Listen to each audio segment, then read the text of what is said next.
Good morning, good afternoon, good evening. Welcome to Late Night Learning. I'm your host, Dr. Anthony Palumba. Today we're going to be going over the second part in our lecture series on the video game business. And so in this particular lecture, we're going to go through sales again, but this time we're going to be looking at video game console sales. We're also going to be looking at different kinds of player behavior and also getting a sense of why people play video games and what are some of the driving forces behind it. So let's get started. And so from our last lecture, we were talking about sales of video games. Here we're going to start with video game console sales. So these are the devices in which have to be purchased first in order to play the video game itself. And so we can see here that if we look to the left, the Nintendo DS, believe it or not, is the highest selling handheld console for Nintendo. If you're looking at traditional boxes as consoles, traditional stationary devices, if you will, then the highest selling video game console for the Nintendo company is the Wii. So you can see here Nintendo DS, Game Boy, Wii, Game Boy Advance, Nintendo 3DS, NES, etc., have sold the most here. We have yet to see how the Switch will perform, but so far it has done markedly better than the Wii U, which was the console previous to it. So that is absolutely good news for Nintendo. Let's keep going. If we look at the Sony video game console sales in millions, PlayStation 2 is the highest selling video game console, not just for Sony, but all time. The PS2 offered the ability to be able to play music, to be able to play CDs, to be able to play DVDs in it. This was the first of its kind. And so as we go down, we can see PS2, PlayStation, PS4, PS3, portable PlayStation, and PlayStation Vita. PlayStation Portable is the highest selling handheld console for PlayStation. But as some of you may know, in the last year, PlayStation elected to get out of the handheld video game console business. So it will no longer be making portables or Vitas or anything like that. It is absolutely out. So for now, the only mainstream video game console company dedicated to any kind of handheld device is Nintendo. Let's keep going. Xbox video game console sales. Xbox 360 is the highest selling video game console of all time for Microsoft. This is followed by Xbox One and the Xbox itself. Let's keep going. So across the video game generations, you may be asking yourself, well, it's great that you have all this console data, but who keeps crushing it, right? Who keeps doing well in video game console sales? We can see here across this chart that it's Sony. Sony, generally speaking, does the best with video game console sales. Over the last 25 years or so, it's been Sony. It's probably followed by Nintendo and then Microsoft.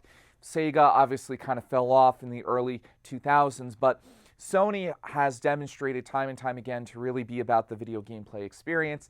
Microsoft tried to create kind of an all-encompassing entertainment device with the Xbox 360 and Xbox One. It might have been a little bit ahead of its time, but I think Microsoft is still trying to find its voice with gamers as it continues to fight to compete with Sony.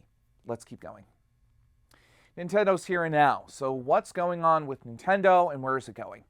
In December 16, it entered the digital mobile gaming industry with Super Mario Run. It was downloaded over 200 million times.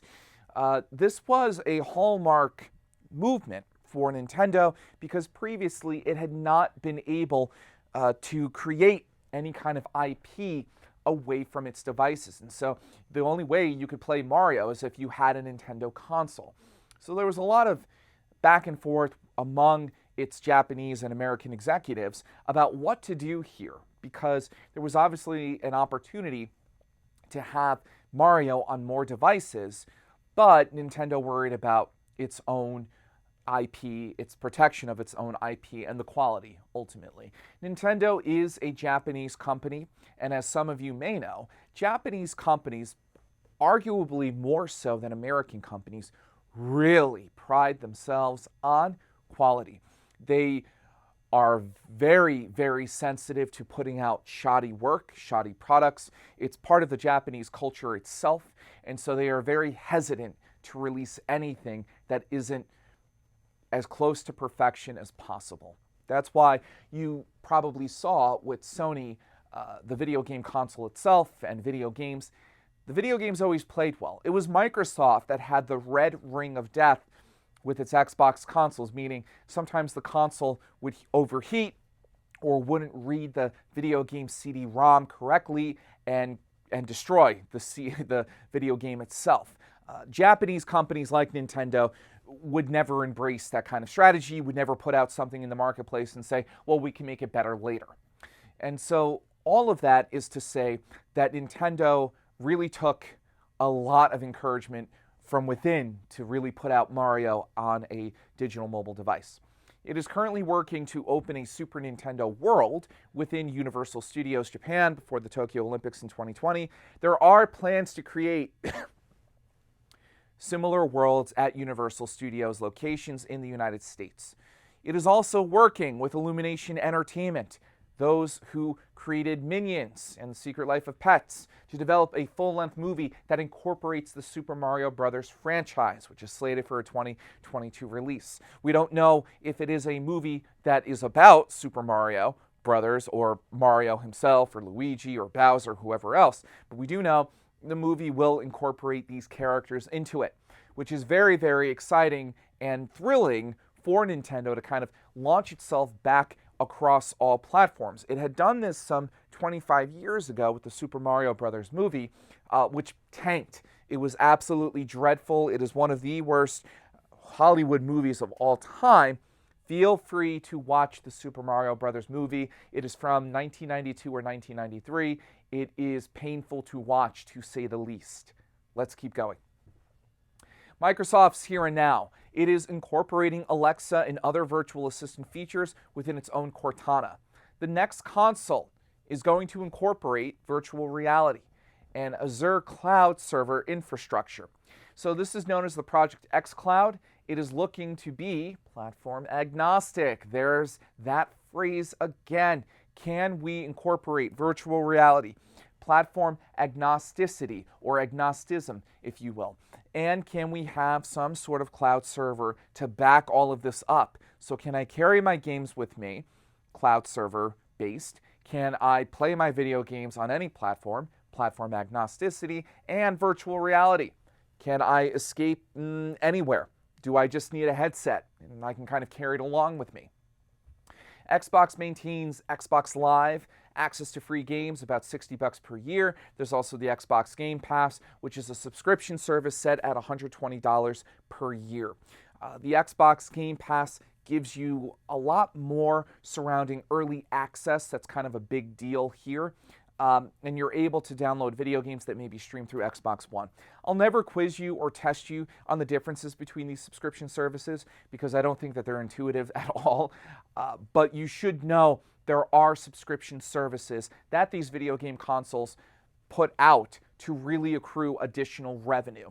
And this feature, and Nintendo has it as well, but it's not as prominent as Microsoft or Sony's offerings. These have come out of the video game console's traditional struggle with recouping losses. So video game consoles traditionally are made at a loss when you create an Xbox 360, for instance.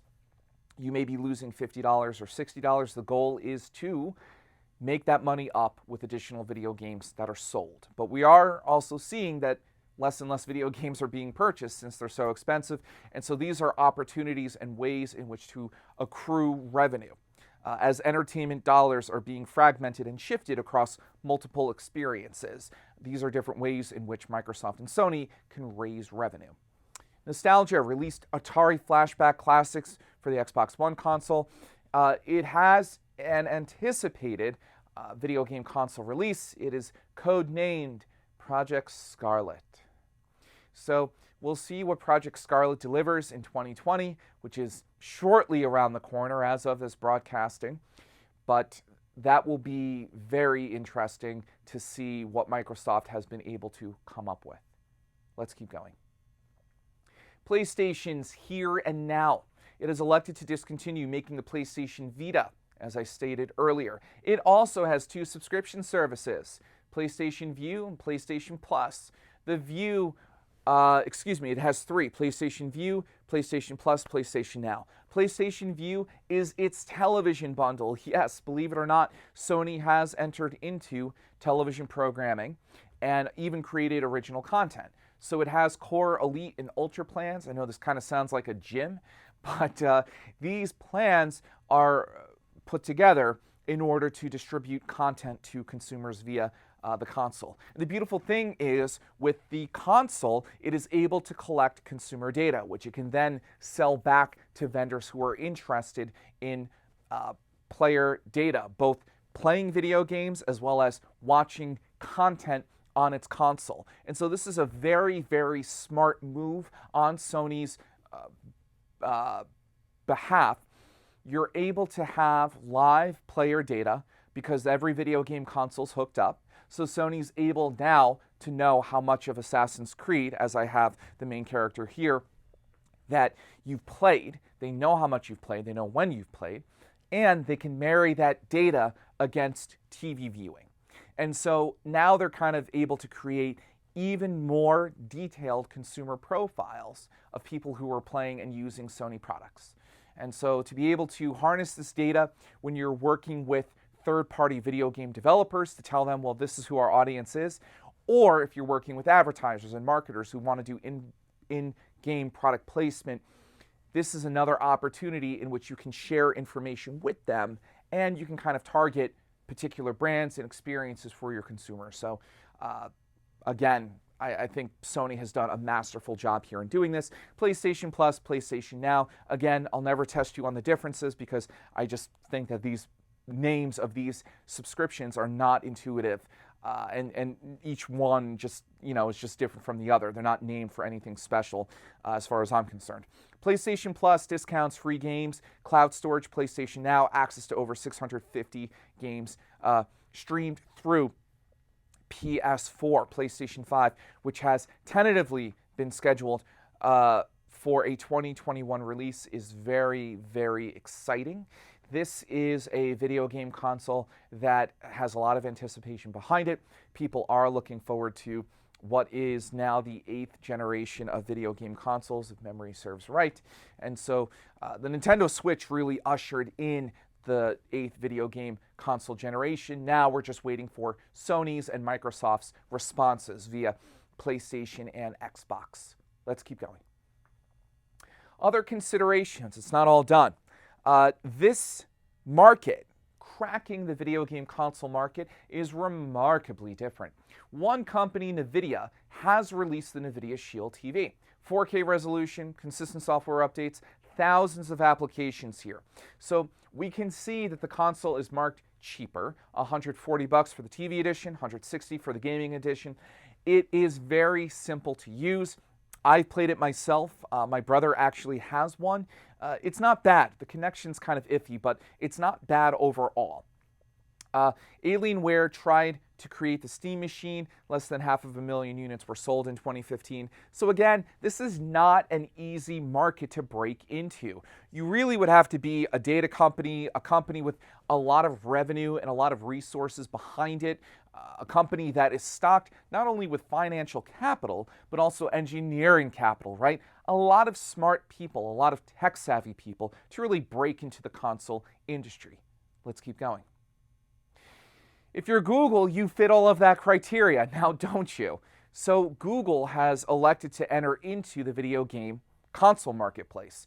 Its video game console is called Stadia. It is platform agnostic. As long as you have the controller, you can summon your video games via Google Stadia anywhere. And so cloud gaming service that is built to direct connect with Wi-Fi to reduce latency timing.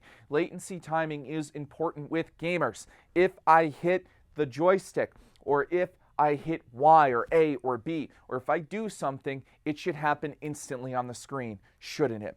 And a long-standing problem in doing this is that sometimes video games get choppy, sometimes there are are too many frames that are being populated in a video game. Sometimes there are too few frames that are being populated. Sometimes the processing power is bad or a sound card is malfunctioning. There's so many issues with video gameplay online or streaming that in order to really puncture this industry and in order to really penetrate this industry, Google had to make sure that latency timing was damn near perfect. And they've done that here. Playing a video game without a console, you get this particular subscription, if you will, for 3 months free. So it's kind of a subscription platform that Google is offering here. Let's keep going. Let's kind of deviate a little bit from the console stuff. I talked about earlier, one of the things that we would cover in this class or in this particular lecture is nostalgia, and really thinking about memory and learning and thinking about different reasons why people play what they play. And what I have here are clips, and you can feel free to Google them. You'll find them for sure. But if you look at video games such as Disney's Castle of Illusion, if you look at Disney's DuckTales, and if you look at Disney's Kingdom Hearts 3, Disney really does prey upon our nostalgic impulses. There have been a lot of marketing studies that have looked at this and have found that nostalgia has multiple benefits. It does make us feel better. It is a mood booster. It does make us feel more confident. Additionally, nostalgia also has a restorative element. We're able to go back mentally. We're able to go back to a time in which things were simpler. Think about how your life was at 5 years old, 7 years old. Think about the playground that you played in, or that time that you went in the woods with your friends. Maybe you caught a firefly. Maybe you caught a frog. It was a really sweet time, wasn't it? It was a simple time. You didn't have a cell phone on you constantly going off. You didn't have work. If you had school, you were done at 3. If we can kind of stop and slow down a bit, really think about this. It was a really pleasing time for all of us, wasn't it? Myself too. My childhood was wonderful. Nostalgia, broken down as a Greek word, but obviously having Latin roots. Nosotros, for those of us who speak Spanish. I speak very beginner Spanish, so you can say hi to me, that's about it, and I'll say hi back. But nost is based on nosotros, us, we, right? And then algia is pain, right? If we have any kind of algia, myalgia, or anything with our hearts, or any kind of pain. Algia means pain. So nostalgia together means a painful homecoming, right? Us, we are a home, we are a community. Nostalgia means painful homecoming. And so nostalgia means kind of looking back at a time that is no longer, looking back at a time that does no longer exist. It doesn't exist for us, but it still resonates. The other day I saw a trailer for The Little Mermaid and Beauty and the Beast and so many other things that are coming across Disney Plus, and it made me wistful. It made me a little sad to think that I grew up with these movies, and they're now being re-released, and I'm so much older now, but that's how it goes, isn't it? Isn't it the way? And so Disney really has worked out a really clever way in which to really bring back parents, to bring back people with small children, back to Disney and to be able to share these memories. And if we look at Disney's Castle of Illusion, if you look at the clip, you can see that the video game is very much similar, the 1989 version versus the 2013 version. And it's very clever that these are spaced out as they are, because in 1989, if I was 13 years old, or even if I was 10 years old, 24 years later, I'm 34. Chances are I may have small children. Chances are I may be thinking of having children. I might be in a situation in which children are coming down the pike. And so it makes sense to re-release these games because it's something I'm familiar with and it's now something I can share with my kids, which is very, very valuable because after all, I'm the one who's making purchasing decisions for my 1-year-old, my 2-year-old. They aren't. And so it's a very clever business move and business strategy on the part of Disney.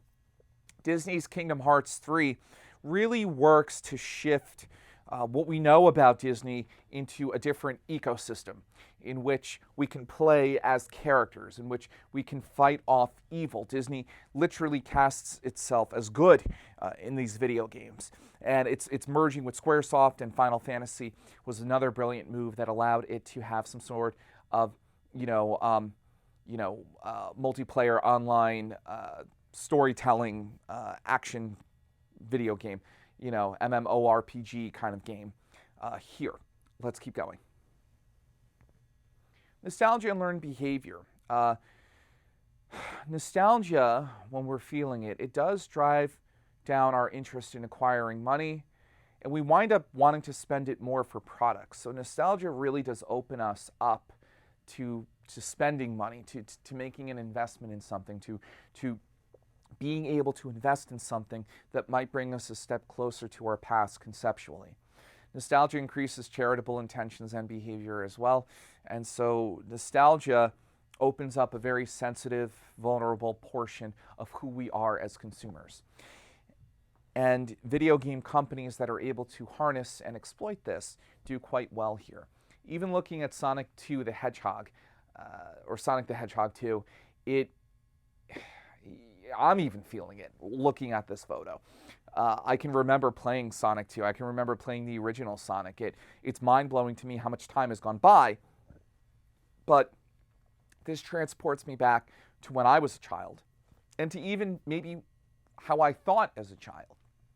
Children are likely less interested in accruing money than adults are. And children are a little bit more open to things, right? Children are a little bit more interested in exploring. So not only does nostalgia transport us back to a time that was simpler, but it also transports us to a time in which we thought and processed information differently. We had less reservations, we had less judgments to make. We're pretty much open to more things as a result. So I do believe that it accesses different characteristics that may be dormant within us, or perhaps further dormant than they used to be. And so nostalgia is a very powerful marketing device. Let's keep going. Digital, virtual reality, and esports. Video game business does not take a break. And so it is always looking for different ways in which to instill excitement and hype and buzz. After all, the video game industry, its base is technology. This is a departure from television. It is a departure from film. Certainly, film and television have their own technological advancements, but gaming has started out as a technological device and a technology prodigy. And so it is incumbent upon video game consoles to create something new and exciting, because video game consoles sell for about $100, $200, $300, really $200 to $300, if not more. You have to give people a reason to purchase the latest and greatest console. Film and television largely are the same kind of product if we think about it. And so that's why when we go to a movie theater, everything's priced the same, right? Even though there are talks about not pricing movies the same anymore and perhaps thinking about pricing movies differently.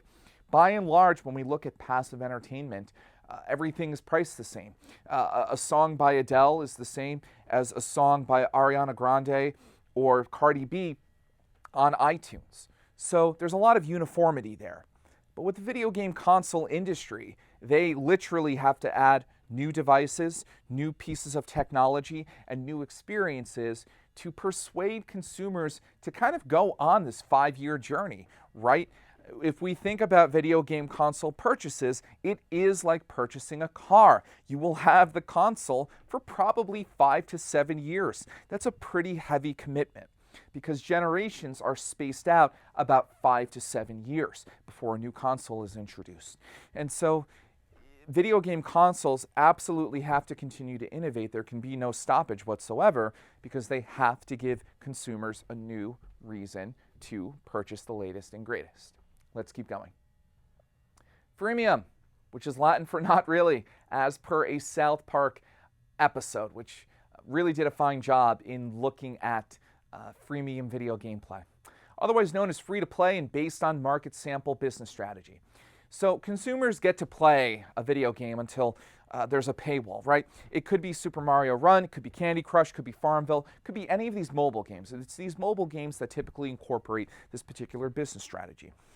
The goal is to get people hooked, right? The goal is to give people free samples of a video game, and then you'll have your quote-unquote addicts. And I know this is kind of seedy, and it has kind of a darker undertone than we may care to admit, but video game companies that deal with this particular business strategy are focused on this. Who are our quote-unquote addicts, people who are dedicated to the game, people who will spend more money on the game? It's usually about 5 to 10%, but those 5 to 10% people may be responsible for 60 to 80% of the revenue. And so consumers get to play a video game until they may hit a paywall, and then a decision has to be made.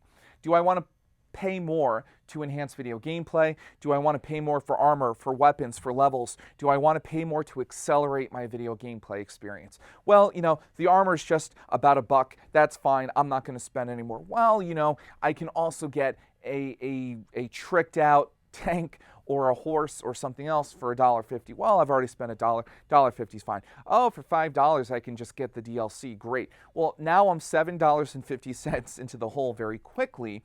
And once the first purchase is made, and you can look at this from any market research firm or from any internal report, once the first purchase is made, it becomes very easy to persuade people to continue to spend. And so the goal is to get consumers hooked. Freemium gaming generated about $61 billion in 2018. There are those people that will spend an inordinate amount of money on a particular game. Let's keep going. As you can see here, digital game revenue jumped from $109.8 billion to 2018, up about 11% from the last year previously. Free-to-play market and forecast by region. We can see here mobile gaming is increasingly becoming more and more valuable across all spheres of the video game industry. SuperData is an excellent research firm. They are here in New York City. I had the pleasure of briefly meeting their head researcher, who's a PhD himself. And so it's no wonder that video games are doing quite well here. Video games are really, really flying when it comes to mobile and PC games. And console games have had to kind of work to catch up to mobile and PC games. That's why you're seeing video game console companies looking at other platforms here. Let's keep going. The audience for gaming video content grew about 10% to reach 850 million unique viewers in 2018. We can see here that YouTube 1.2 billion, Twitch 1.6 billion. The video gaming content market is about 5.2 billion. So gaming video content, this includes YouTube videos, it includes Twitch videos, it includes all of this other stuff that we may view as online videos. These different features here, these different companies here are creating a subset within the video game industry. 5.2 billion video content marketing, which is huge. It's grown to about 10% to reach 850 million unique users in 2018. And so this means roughly 1 in 10 people on the planet have seen some sort of video game clip, trailer from YouTube, from Twitch, from whatever it may be. And that's pretty substantial when we think about the Earth's population at some 7 billion currently. And so these content marketers are able to really push video games differently. With these Let's Play video games, with PewDiePie and Markiplier, and all of these other gamers who play video games online, they're able to showcase video gameplay. They're able to showcase how video games are played. They're able to provide walkthroughs, right? You might be stuck on a level, and then you might watch somebody play the level to get a better sense of how to complete it. And it's also entertaining. I know students who have spent Friday nights just watching Twitch and seeing how other people play things and kind of cracking up because commentary is often added with YouTube and Twitch and all of these things. So jokes, screaming, laughing, crying, all of these things are kind of input in. And if we think about it, and even if I think about it, when I was younger and none of this was around, we used to like watching each other play video games. Like, it was kind of relaxing, it was kind of fun to watch, and it's an interesting way in which to feel part of the action, but not really be in it. But you're kind of in it because you're hoping that your friend is able to defeat the dragon or the monster to get to the next level. And you might be cheering him along or giving him advice or telling him to look out for things that, he may not be aware of. And so this little subset has now grown into a multi-billion-dollar industry itself. And so the video game industry, as we continue to see, is a very, very complex industry in which it allows for people to really place themselves in the line of action, to allow themselves to really broadcast what they're doing on Twitch and on YouTube. And again, to create an immersive experience, not just for the video game player, but as we can see from the last slide, to really create an immersive experience for anyone who's watching, which again is a slight departure, at the very least, from television and film. Well, that's all the time we have on Late Night Learning. As always, keep laughing and keep learning.